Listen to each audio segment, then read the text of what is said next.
నమస్తే. Welcome to Andhraprabha. Present అయితే యూట్యూబర్ల మీద పోలీసులు కొరడా చూపుతా ఉన్నారు.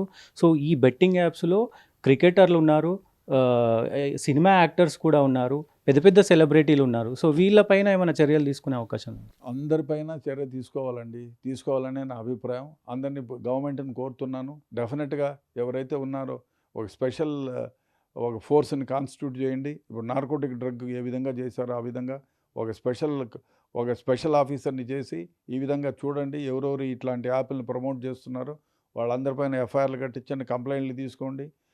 తీసుకొని ఎఫ్ఐఆర్‌లు కట్టండి. ఎఫ్ఐఆర్‌లు కట్టి వాళ్ళకి నోటీసులు ఇచ్చి పిలిపించండి. అదేవిధంగా అడ్వర్టైజ్మెంట్ ఇప్పించండి ఎలక్ట్రానిక్ మీడియా, ప్రింట్ మీడియా ద్వారా.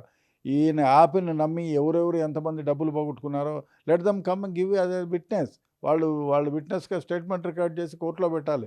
పెడితే ఎవరైనా సెలబ్రిటీలు కానివ్వండి, ఎవరైనా కానివ్వండి, ప్రజలను బాగుపరిచేదానికి అయ్యా మీరు సిగరెట్లు తాగొద్దండి, మందు తాగొద్దండి, మంచి అలవాటు నేర్చుకోండి అని చెప్పేవాళ్ళని ఓకే.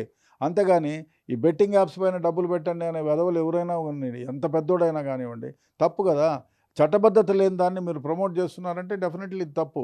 కాబట్టి వాళ్ళపైన కఠిన చర్యలు తీసుకోవాల్సిందే, ఎఫ్ఐఆర్‌లు కట్టాల్సిందే.